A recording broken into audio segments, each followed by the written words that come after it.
You're watching News Central now on News Central TV. I'm Darshan Osman. The top stories this hour. Vice President Shettima visits families of Sokoto military airstrikes victims, apologizes. 13 abducted wedding guests rescued in Kwara State. Civilians killed in airstrikes by Sudan's army on Khartoum. Details shortly. We begin by telling you that Vice President Kashim Shettima has apologized to the families of the victims of the bombing in Selame local government area of Sokoto State. 10 persons were killed in airstrikes on Christmas Day when the military targeted a logistics base of the Lakurawa insurgent group in 2 communities in the local government area. Shettima said it was one of those rare sad moments when innocent civilians are caught in crossfire in the ongoing efforts to rid the country of all forms of terror. The vice president spoke when he led a delegation from President Bola Ahmed Tinubu to pay a condolence visit to the government and also the people of Jigawa State on the passing of the mother and son of the state governor, Alhaji Umar Namadi. Here at the behest of President Bola Ahmed Tinubu to commiserate with the government and people of Jigawa State over the sad loss of the matriarch of the Namadi family, Haji Mariam, and Abdul Wahab, the eldest son of the governor. Death is an inevitable destiny that is hanging over everyone's neck.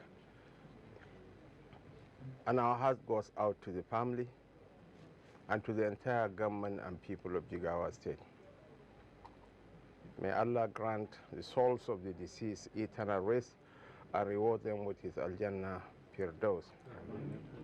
And may Allah also grant the family the fortitude to bear the irreparable losses. In the meantime, the Defense Headquarters has assured citizens that there is no need for alarm regarding reports of Boko Haram and ISWAP using drones to target troop locations. Now, Director of Defense Media Operations, Major General Edward Buba, clarified that the drones in question are not military grade, but merely what he described as toys intended to intimidate civilians. He emphasized that these devices are ineffective and pose no significant threat. Major General Buba stated that measures were in place to counter such tactics and reassured the public that these threats were being effectively addressed. He also dismissed rumors of foreign military bases in Nigeria, reiterating the country's rejection of proxy wars. Earlier, we were joined by a security expert, Tony Afoyeton, who gave some perspective on the issue. Has been able to manage the communication with respect to the drone effectively well is commendable. But I don't think that it's something that should be handled with such kid gloves because the way it operates in most cases is first of all to test the water and see to what extent the government is able to come all out against such antics. Drone is a major security challenge globally today. Because drone is capable of doing what humans will not be able to do, and they are capable of assessing where humans will not be able to easily assess. We also have assault drones and the like. Now that simply means that if we have a situation where the Boko Haram and the terrorist group are already test running, and that is the way it should be seen. It's not just be seen as mere toy. Terrorists don't operate at that pedestrian level. Terrorists are not jokers. They are not comedians. What they do is, first of all, to do what is called a test running of that. And first of all, see the reaction of the government. So I think that the first thing is for the government to go all out. Even if you assume without conceding that it is it's a mere toy, then you need to go all out to ensure that you mop out the forest and mop out such technology. Meanwhile, Residents of Rumtawa and Gidansama communities in Selame local government area of Sokoto State have raised fresh allegations against the Nigerian military, coming 3 days after the Christmas Day Air Force bombing on the communities by Air Force fighter jets targeting the Lakurawa terrorist group. Now, some residents of the community spoke to New Central TV, accusing the military of gross rights violations and spreading fake news about the attack. One of the victims, named Umaru Dogo, who lost his entire family during the attack, comprising his wife, 4 daughters, and a son, says that he was also assaulted by some military personnel, accusing him of being a member of the terrorist group. Another member of the community also dismissed recent statements from the defense headquarters in Abuja, saying that they're false and misleading.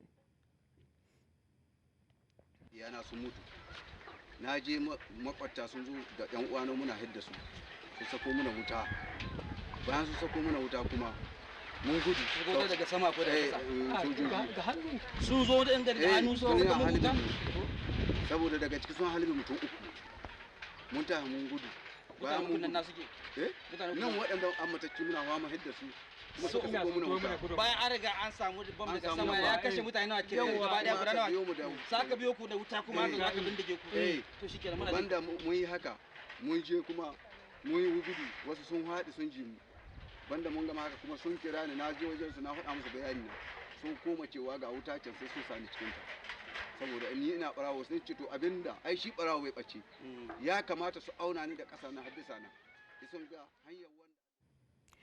Kwara State Police Command said it has rescued 13 wedding guests who were victims of kidnappers in Idofin, Igbana, in Okero local government area of the state. The command, in a statement signed by the public relations officer Adeton Ejire Adeyemi, said that the 13 victims were going for a wedding program in neighboring Kogi State when they were kidnapped by assailants on December 21, 2024. The victims were reportedly accosted by 6 armed kidnappers dressed in military and civilian uniforms on their way to Kogi State. Ejire Adeyemi revealed that the rescued victims include 3 females and 10 males from various locations, including Odowa in Okero local government area of Ilorin, Ogbomosho, and a group of trailer drivers from Kogi State. Away from that, no fewer than 12,000 supporters of Prophetess Naomi Ogunwusi, the estranged wife of the Ooni of Ife, Obadeye Ogunwusi, have signed an online petition to demand justice for her, describing her arrest, arraignment, and also remand in a custodial facility as unfair. Naomi, who was arrested alongside the Chief Executive Officer of Agidigbo FM, Ariyomi Amzat, after the stampede of at a fun fair they organized in Ibadan, the Oyo State capital, turned tragic, claiming the lives of 35 children on December 18, 2024. The prophetess, Hamzat, and the principal of the Islamic High School, Ibadan, where the event was held, Fasasi Abdullahi, are currently remanded at the Agodi Custodial Center by Chief Magistrate Olabisi Ogunkomi of Magistrate Court 1 in Iyogonku, Ibadan. The defendants were arraigned on 4 counts bordering on conspiracy, causing death by negligence, endangering public safety, and failing to provide adequate security and medical facilities at the event. We're now joined by Nick Agule from Abuja, a public affairs commentator, as to where this leaves the conversation on the case. Thank you so much for joining us, Nick. To our viewers. All right, now, Nick, supporters of the ex-queen are calling for her release, arguing that she was carrying out a charitable program in order to bring smiles to the faces of underprivileged children. It was an outing meant for good but turned sour. Should the petitioners have their way in this case? Well, the point here is that the law needs to take its natural course. These are some of the imbalances that we are experiencing in Nigeria that is making Nigeria to be stunted in terms of growth. because until we begin to run Nigeria with the law, with the rule of law, I don't think development is going to come to us easily. So if anybody, runs contrary to the laws of the land, we have to allow the law to take its natural course. So in as much as the intention was to do good, it's not to mean that in the process of doing good, we run against the law. For instance, if I lift up a sick person and I'm rushing the person to the hospital, so I'm doing a good thing, but in the process of rushing the person to the hospital, I crush another person, right? I have committed a wrong. And regardless of my mission, the law has to take its course because I've had an accident, and it was my responsibility to have driven carefully, regardless of the emergency situation, and not, run into someone else. So that is what it is. It is what it is. And I think those who are agitating that the people who have been arrested in these stampedes across the country be released, they are being short-sighted, right? Because as a country, we need to follow through with law enforcement to the end so that it serves as a deterrent for others. If tomorrow they want to do charity, they will still know that this charity carries responsibility, and we need to ensure that we're not breaking the law in the process. Okay. Now, the allegation now is that, the government was indeed aware of the events, but there's also been the long-standing debate of who should have prevented the stampede. Is it the organizers or the government? How do you weigh in on this? And to me, the responsibility is on both sides, right? The primary responsibility is with the organizers of the event. And given that these stampedes have become a recurring decimal now in Nigeria, and tragically lives are being lost, I believe that all those who have the intentions of organizing events that will attract a lot of crowd must ensure that they have crowd control measures put in place, because they are the ones calling people to come. For instance, the first crowd control measure you can take is not to announce the event. Because if you come out now broadcasting your charity on radio, on TV, with posters and on social media that I am going to share food at this location, you are going to expect a multitude of people to come there. So why not just go to a community? Just go to a community quietly, and whoever you see in that community, give them the food that you have, right? But if you decide that you are going to broadcast your charity, then you must have to have crowd control measures in place. You have to ensure that there is not going to be any stampede. And if you don't do that, then primary responsibility for whatever happened lies with you, who is the organizer. But that is not to absolve the authorities of blame. The authorities also have a case here to answer, because the reason why we have a government is because we have all surrendered our individual sovereignties to a body called the government. And in Nigeria, we have government at the local, at the state, and at the federal. And these governments must live up to their responsibilities. So, for instance, if there is a risk of a stampede at any event, it is expected that the security agencies are mobilized quickly to go to the place, maintain law and order, and then ensure that there is free passage of people. That did not happen. And one of the reasons why that did not happen is that we have governments in Nigeria, both at the local, state, and federal, who don't have emergency control response measures in place.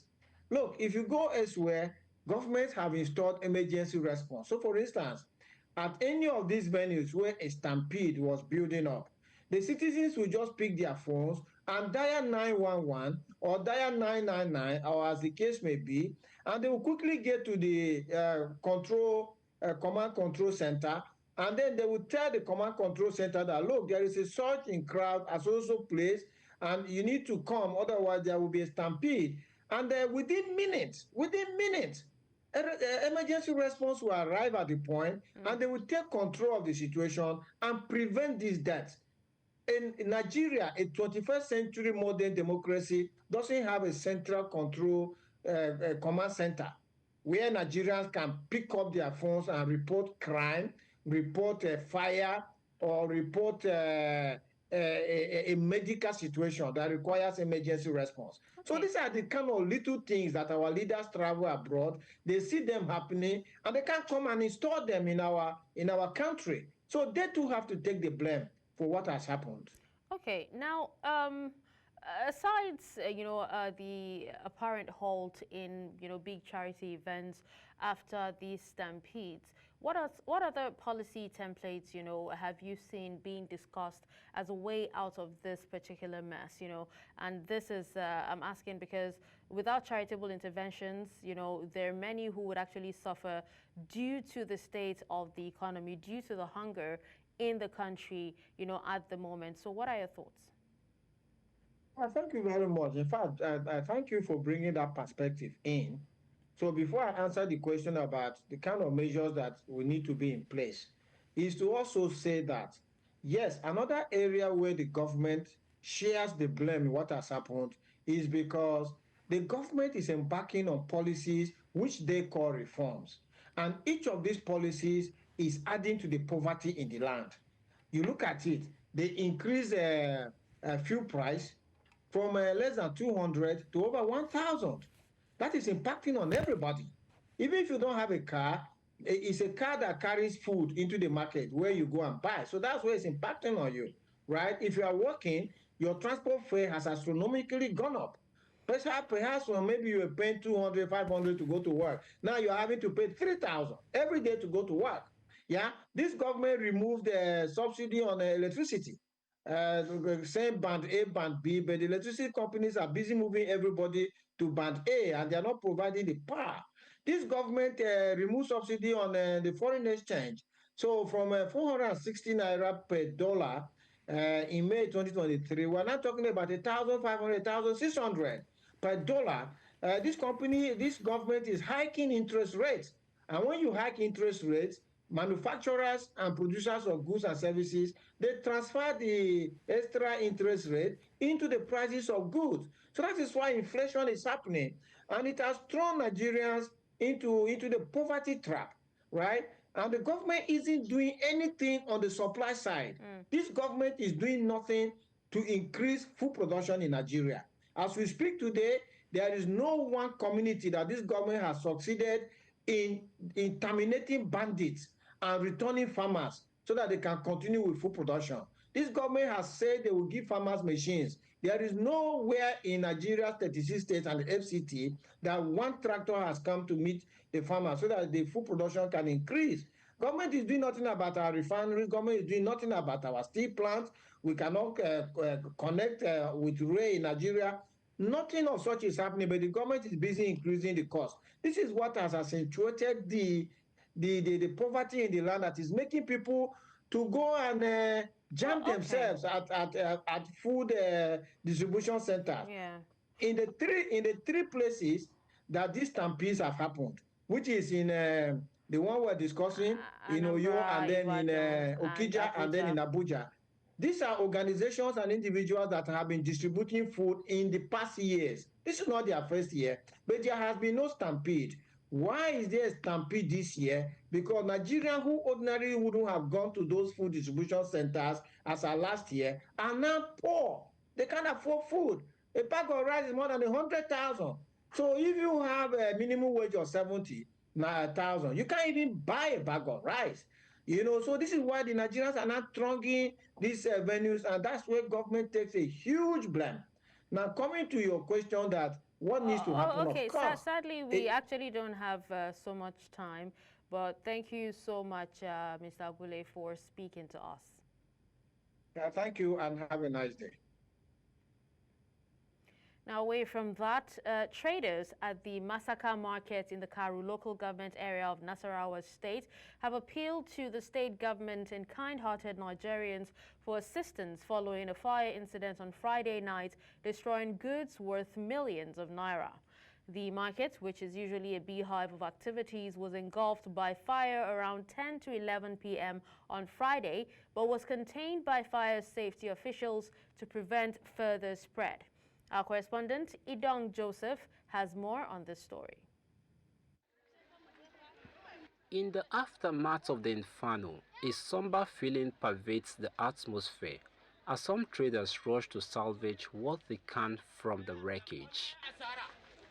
Others can only watch in disbelief as their dreams and hopes have been lost in the fire. Also observed on the scene was the presence of scavengers who were seen moving through the markets, taking what had been left behind. Mun zo mun yi kasuwan Juma'a mun tafi gidana ina sabon karshe. Misalin karfe 10 na dare sai aka ce kasuwan Masaka ya kama da wuta. Sai na dauko mashin sai na taho. Kafin na zo ma shago na guda biyu da suto na guda daya duk sun kama da wuta. I came to market this morning after someone called me that the market was burning. So I was thinking that it's a minor issue. I was thinking that maybe it's a part of the market which normally happens as a fire incident. So when I came, I found out that almost all the major areas of the market has burnt. As you can see, all the shops. My shop is located in that area. That's where I keep my goods. When I got information that my shop was razed down by fire, then I thought it was a mere joke. I thought it was a mirage. Then when I rushed down to this very place, it came to a reality that my shop was gone down. A few of the traders, still in shock, recount their losses. I invest my money in my goods. I don't keep cash as a trader because I know that even though I go market, I will always sell. My daily bread comes from my business. So I didn't expect this kind of incident. Just like it's cut off. It is my life service that I put in there. And I was hoping that after the season, I will make out something that I will start a new life. While the exact cause of the fire remains unknown, several traders are calling on the government for intervention to help cushion their losses and assist them in rebuilding their lives. We need the government intervention to assist. As a business person, as a businessman, and some other people. Whatever the government feels like to compensate people with, we'll make do with that. Idan gwamnati za ta taimaka wa 'yan kasuwa ba wanda ba shi da shago za ta nema ta ce a je a taimaka 'yan kasuwa wannan ba gaskiya bane baya zuwa hannun 'yan kasuwa. While the traders here are counting their loss, they are hoping that help will get to them as soon as possible, as this is their only source of livelihood. From the Masaka market in Kwara local government of Nasarawa State, I am Idong Joseph. Will tell you that traders at Masaka market cry out of support or out for support as fire outbreak destroys their good.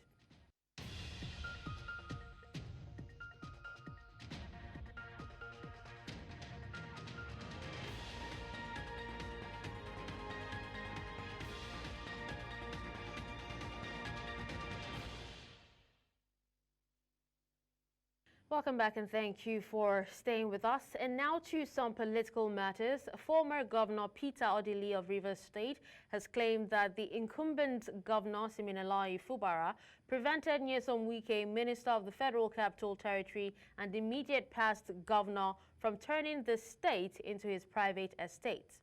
In a statement issued on Saturday, Nelson Chukwudi, Chief Press Secretary to Fubara, quoted Odili speaking at an event on Friday in Port Harcourt, the state capital. Now, the event was organized by the Odili family to honor Governor Fubara. Peter Odili was governor of Rivers State from 1999 and 2007. He commended Fubara for what he described as the fortitude and sterling leadership qualities he has demonstrated since he became governor. Fubara and Wike, his successor, have been locked in a supremacy battle since December 2023.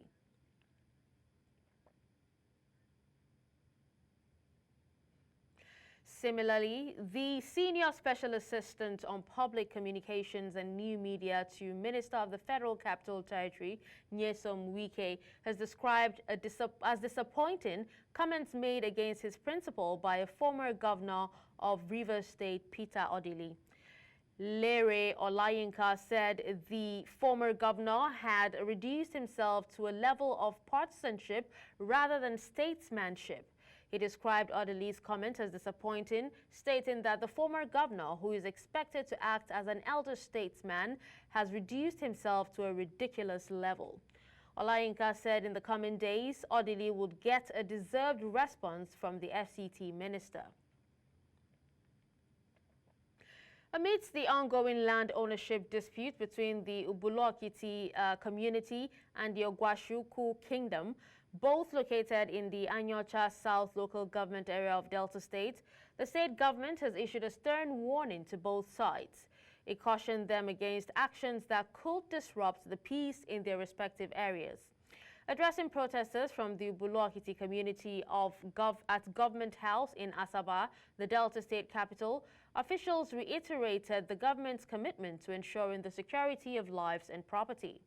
News Central's Austin Azu has the details. The long-standing land ownership dispute between the Ubulu-Okiti community and the Ogwashi-Ukwu kingdom has escalated tensions in the Anyocha South local government area of Delta State. Recently, youths from the Ubulu-Okiti community stormed the contested land, driving away Zone 5 police officers who had been deployed to oversee logging activities. These officers were allegedly enforcing a court judgment obtained by the Ogwashi-Ukwu kingdom to partition the disputed land. However, this enforcement came despite an ongoing commission of inquiry initiated by the state government, which has yet to submit its report. The situation further escalated with the reported midnight arrest of 3 prominent leaders from the Ubulu-Okiti community by police officers from Zone 5 in Benin City, Edo State. The Ubulu-Okiti community has expressed deep concern over the prolonged detention of their leaders and other unresolved issues. This prompted a peaceful protest at the entrance to Government House, Asaba. Protesters carried placards conveying their grievances and demands to the state government. We have been suffering for over 2 years, so we are begging for government to interpret to this matter, to tell Okonjo family to leave Ubulu climb alone. We are not under Ogwashi-Ukwu climb. We are on our own. Intervene and call for a district investigation into the activities of Ogwashi-Ukwu and his accomplice in Ubulu-Okiti, Delta State, as their actions amount to promotion of native war. The secretary to the state government, Kingsley Emu, addressed the protesters, commending their peaceful conduct. He assured them that the state government would thoroughly address their concerns once the Commission of Inquiry submits its findings. We note very strongly the use of the police from Zone 5 and Federal Police to torment you or harass you as you have alleged. The governor will look into that. The state will look into that. Please don't take laws into your hands, because if you do, it won't help. In response to the protest, the Obi Council issued a press statement signed by the Palace Secretary Ifenachukwu Emodi. The statement dismissed the allegations as false and malicious, affirming that the Ogwashi-Ukwu monarch remains law-abiding and committed to the rule of law. In Asaba, for News Central, I'm Austin Azu. Now, the Socio-Economic Rights and Accountability Project, SERAP, has called on President Bola Tinubu to instruct the Code of Conduct Bureau to make his declared assets public. Now, in a press release dated December 28, 2024, and signed by SERAP's Deputy Director, Kwara Dare, the organization also urged Vice President Kashim Shettima, ministers, state governors, and National Assembly leaders to follow the president's lead in promoting transparency. SERAP commended President Tinubu for his remarks during his first presidential media chat, where he hinted at the possibility of requesting the CCB to release his assets. However, the organization urged the president to take immediate action arguing that swift directives would reinforce his commitment to accountability. The statement stressed that secrecy surrounding asset declarations by public officials remains a significant driver of corruption in Nigeria, undermining good governance at all levels. SERAP's call underscores growing public demand for transparency and accountability in Nigeria's leadership. The Nigerian House of Representatives is deliberating on a proposed bill aimed at separating the roles of the Attorney General of the Federation from that of the Minister of Justice. Now, the bill, jointly sponsored by Mansur Soro, Bauchi State and Ubulu-Okiti, Osun, both of the People's Democratic Party, is currently under review by the House Committee on Constitution Review, chaired by Deputy Speaker Benjamin Kalu. If passed, the bill will amend Section 150 of the 1999 Constitution to establish a distinct office for the Attorney General of the Federation, separate from the Ministry of Justice. Similarly, the bill seeks to amend Section 195 of the Constitution to create a separate Attorney General for each state. This move, according to the sponsors of the bill, is aimed at strengthening legal independence and ensuring greater accountability in the country's justice system. Navigating a career path can be daunting, especially in today's world. In Nigeria, where entrepreneurship and youth development are crucial in addressing economic challenges, mentorship has been identified as a key factor for success. In this report, News Central's Chidinma Ona explores insights from an educationist and seasoned entrepreneurs who share valuable advice for young people looking to set standards and also thrive in uncertain times. The road to building a successful career or business is often riddled with uncertainty. But experts believe mentorship can provide much-needed clarity to young people striving to make an impact. In a recent interview, an educationist underscored the transformative role of mentorship in shaping career choices and entrepreneurial aspirations, emphasizing its importance from a child's formative years through to adulthood. Mentorship can happen anywhere. It can happen in the home, it can happen outside the home. The most important thing is this mentor, does the person have the experience, the character, the attribute, the qualification to offer this advice or training to this young person? And can they lead the child by the hand and guide them to achieve that attribute or that qualification, as the case may be, that the child is looking to? Are they willing to help build that character trait in that child so the child becomes whatever they are aiming to become? Beyond mentorship, staying afloat in today's Nigeria requires discipline, adaptability, and a willingness to embrace innovation. Entrepreneurs also share their perspectives on building resilience in the face of adversity. It's not been easy. It has not been easy. So I will say God and my persistence too. Like I'm always trying to reinvent my business, trying to catch up with the current market trends, just having that right mindset that, oh, I can try out new things, and when I fail, I have people who love me to fall back to. One should try as much as possible not to be pressured with the world of the social media, because we can say that you have people that just became rich overnight and everybody's just trying to figure out how they can be like those people too. So don't be pressured. No pressure.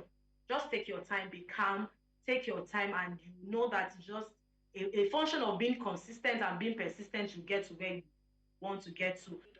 Career clarity might not come overnight, but with the right mentorship and a commitment to excellence, young people and entrepreneurs can navigate the uncertainties of today's world.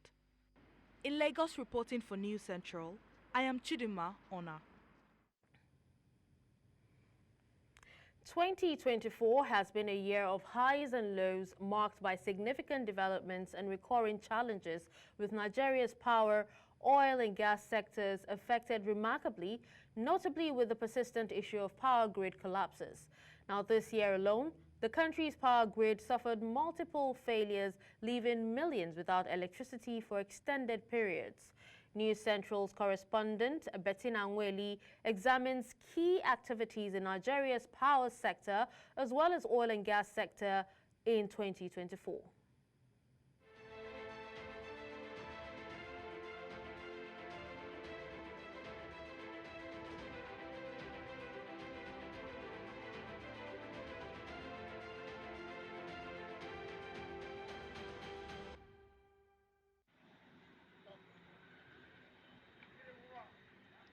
The power sector has faced another turbulent year, with persistent grid collapses remaining a major concern. Nigeria's electricity grid, which supplies power to millions of homes and businesses, at the time of filing this report suffered 12 outages this year, highlighting long-standing issues of inadequate infrastructure and system management. Experts have pointed to the urgent need for investment in grid stability and modern technology to prevent such recurring failures. There is no way anybody will look at the power sector in the last 1 year and say that it has done well. I believe that the presidency, at this point, should by themselves be able to sit up and ask themselves the critical questions. Do they have the right hands to hand you? Is it the right hand that is handing TCA? Multiple, billions of dollars that we spent on this in the last 10 years. Why do we continue to have old infrastructure as excuses for the national grid collapse? What about the subsequent losses to the economy? What about the industries? As Nigeria pushes to embrace alternative energy solutions, CNG gained rapid popularity over petrol due to its affordability and eco-friendliness. However, considering the few cases of CNG gas explosions experienced in 2024, safety continues to remain a priority in order to maximize its benefits. If you do it with a certified federal government center, then you are rest assured of the materials that they are using. Then the next one is that you do a walk-around check on a daily basis. Move around the vehicle, check the cylinder area, try out to perceive smell. So the moment you're perceiving smell, so that means there's leakage around. Then when you are feeling the gas, it's not advisable to stay inside the vehicle while you're feeling the gas. Then finally, avoid impact as much as possible. In the oil and gas sector, 2024 saw a mix of old challenges and new beginnings. The nation's crude oil production remained under pressure due to theft and pipeline vandalism, and the non-availability of fuel supply led to long queues and mass frustration. Perhaps the most significant highlight of the year was the commissioning of new refineries, including the much-anticipated Dangote refinery in Lagos, which has the capacity to refine up to 650,000 barrels of crude oil daily, positioning Nigeria to significantly reduce its dependency on imported petroleum products.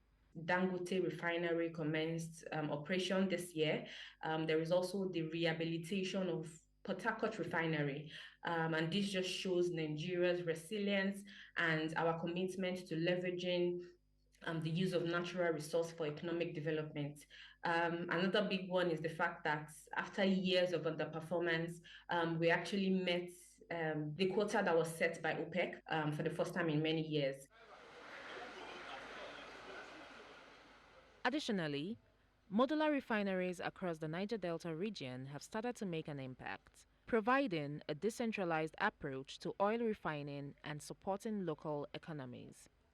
These developments signal a gradual shift towards self-sufficiency in fuel production, a long-standing goal for Africa's largest oil producer. Experts are optimistic that these refineries will not only improve fuel availability, but also create jobs and strengthen the naira through reduced foreign exchange demand for imports. Harcourt refinery have helped create job opportunities. They have helped reduce reliance on petroleum on imported petroleum products, and even reduction in price of PMS. But the truth is there's actually one significant challenge. For instance, Dangote Refinery is reliant on imported crude oil, right? And so this has removed some of the cost benefit that we would have hoped to see as regards having domesticated refineries. While the new refineries offer hope, challenges remain. The recurring issue of oil theft and pipeline vandalism has continued to impact revenue generation. As the year 2024 comes to an end, the power and oil sectors remain a mix of opportunities and hurdles. While the government continues to reiterate its commitment to reforms and infrastructure investments, Nigerians are eager to see these promises materialize in their daily lives. In Lagos, for News Central, I am Bettina Nwili. Earlier, we were joined by an electricity market analyst, Lere Olayinka. Grid collapse, and why do we frequently experience grid collapse in Nigeria? First of all, we have to consider the unique characteristics of the commodity electricity. Electricity depends on the physical infrastructure, and both generation and consumption of electricity are instantaneous, in the sense that at every point in time, at every second, there must be a balance between what is being generated and what is being consumed, otherwise known as load. So whenever there's no balance between generation and load, there are two parameters, frequency and voltage, that actualize grid reliability. So at every time, at every point where there's a deviation beyond nominal values as prescribed in the grid code, there's going to be grid collapse, in the sense that when generation is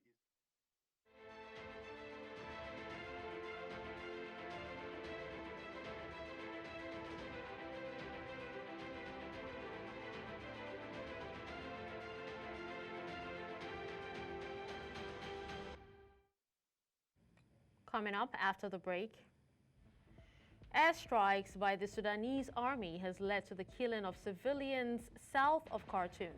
We have details shortly. Join us again.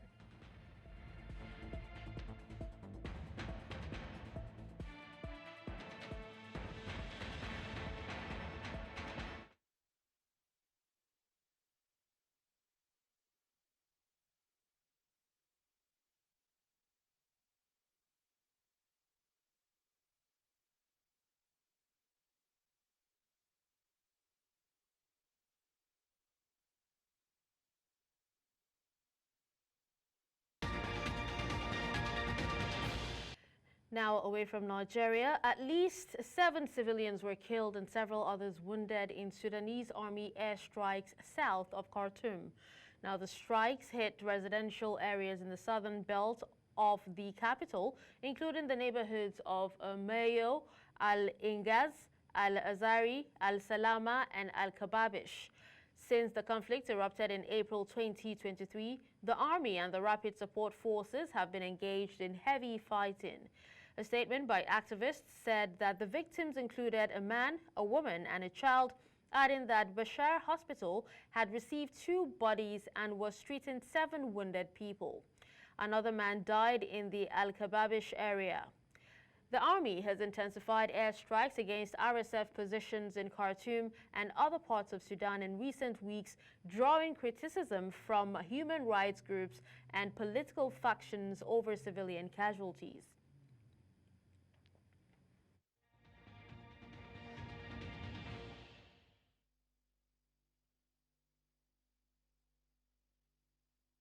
Now, outside the African continent, a Jeju airplane carrying 181 people from Thailand to South Korea crashed on arrival on Sunday, smashing into a barrier and bursting into flames, leaving all but 2 feared dead.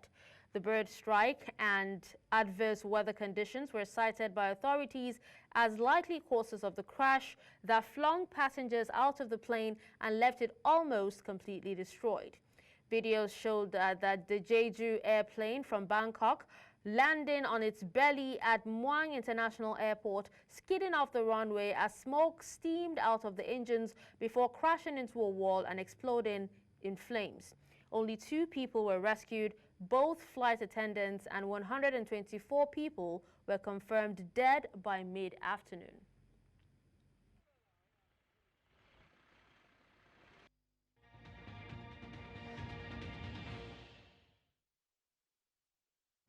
Now in business, Nigeria's Minister of Power, Adebayo Adelabu, has attributed the inability to achieve the target of 6,000 megawatts electricity generation by December 2024 to widespread vandalism of critical power transmission infrastructure. Despite governmental strides to enhance power generation, the destruction of electricity towers derailed progress. Bolaji Tunji, Special Advisor on Strategic Communication and Media Relations, confirmed the setback during an exclusive interview. Currently, Nigeria's power generation fluctuates between 4,000 megawatts and 4,900 megawatts from 19 plants, serving a population of approximately 200 million. Adelabu had earlier projected reaching 6,000 megawatts by year-end, but current grid collapses and vandalism undermined system stability, delaying significant improvements in electricity supply. As of Saturday, output stood at 4,363.79 megawatts.